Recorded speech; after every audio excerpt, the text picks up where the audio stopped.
राधे राधे सभी को। Welcome back to my channel the world is a magic. I hope आप सब स्वस्थ होंगे, मस्त होंगे।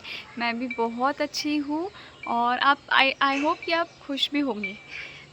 आज का जो टॉपिक है वो है कि हम अगर कोई इंसान गुस्से में है, क्रोधित है, तो हम उसे कैसे रिस्पॉन्ड करें और उसको कैसे आंसर करें और क्या हमारा रिएक्शन होना चाहिए। इस पे मैं आज एक छोटी सी आपको कहानी सुनाऊंगी जो कि आज के टाइम में गुस्सा, एंगर, ईगो, ये सबसे बड़ा टॉपिक है। इसके वजह से क्या क्या नहीं हो जा रहा है। आइए इस छोटी सी कहानी से समझते हैं कि how to respond to anger.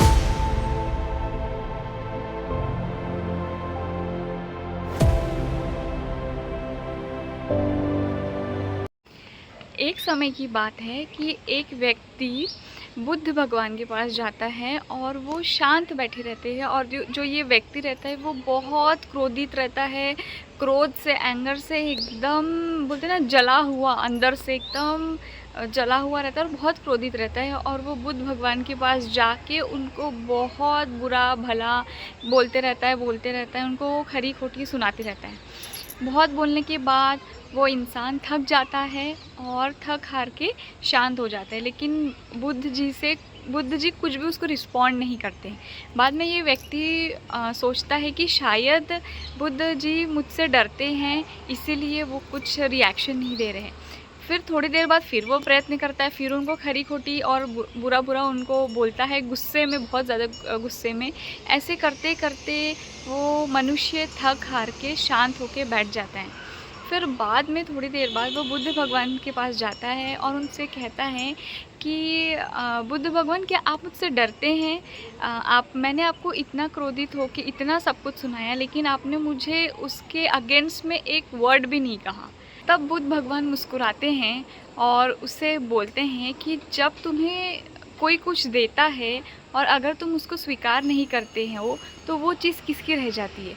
तो वो मनुष्य कहता है, देने वाले की। तो ठीक वैसे ही तुमने मुझे अपना क्रोध दिया और मैंने उसे स्वीकार नहीं किया, तो वो किसकी रह गई? वो मनुष्य बोलता है कि मेरी। कहने का तात्पर्य ये है, मॉरल ऑफ द स्टोरी ये है कि गुस्से का जवाब गुस्से से नहीं दिया जाता है, क्रोध का जवाब क्रोध से नहीं दिया जाता है, क्योंकि वो चीज़ें और बढ़ेगी। अपने मन को शांत रख के हम उसको रिस्पॉन्ड कर सकते हैं, सामने वाले पर्सन को रिस्पॉन्ड कर सकते हैं। अगर वो समझ रहा है तो वेल एंड गुड, नहीं समझ रहा है तो हमारे पास एक रास्ता होता है कि वहाँ से आप चुपचाप शांति से निकल जाओ। अपना पीस ऑफ माइंड बिल्कुल भी डिस्टर्ब ना करें, ये प्रूफ करने में कि आपका गुस्सा उससे ज़्यादा है।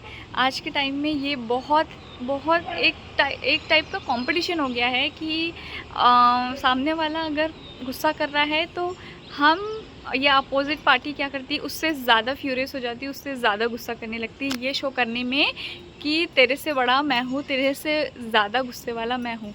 नहीं, हमें ये नहीं करना है। हमें प्यार से उसको एक बार समझाने की कोशिश करनी है और उत्तर देने की कोशिश करनी है। अगर वो नहीं समझ रहा है इंसान, तो आपके पास एक सल्यूशन है कि आप वहाँ से हट जाइए या उस पर्सन को इग्नोर करिए।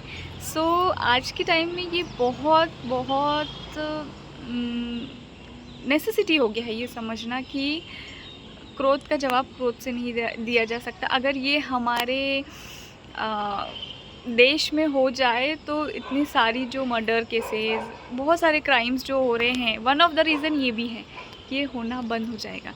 तो हम सबको ये समझने की बहुत ज़्यादा ज़रूरत है कि आप क्रोध के काबू में मत आइए, आप क्रोध को काबू में रखिए। अच्छा लगा तो प्लीज़ इसे लाइक करिए, सब्सक्राइब करिए और अपने गुस्से को एकदम ठंडे पानी के जैसा रखिए और एकदम शांत रहिए, आपको खुद ही चेंजेस दिखेगा। मिलती हूँ मैं आपको अगले ऐसे ही इंटरेस्टिंग टॉपिक के साथ। अच्छा लगा तो इसको लाइक करिए, सब्सक्राइब करिए। राधे राधे।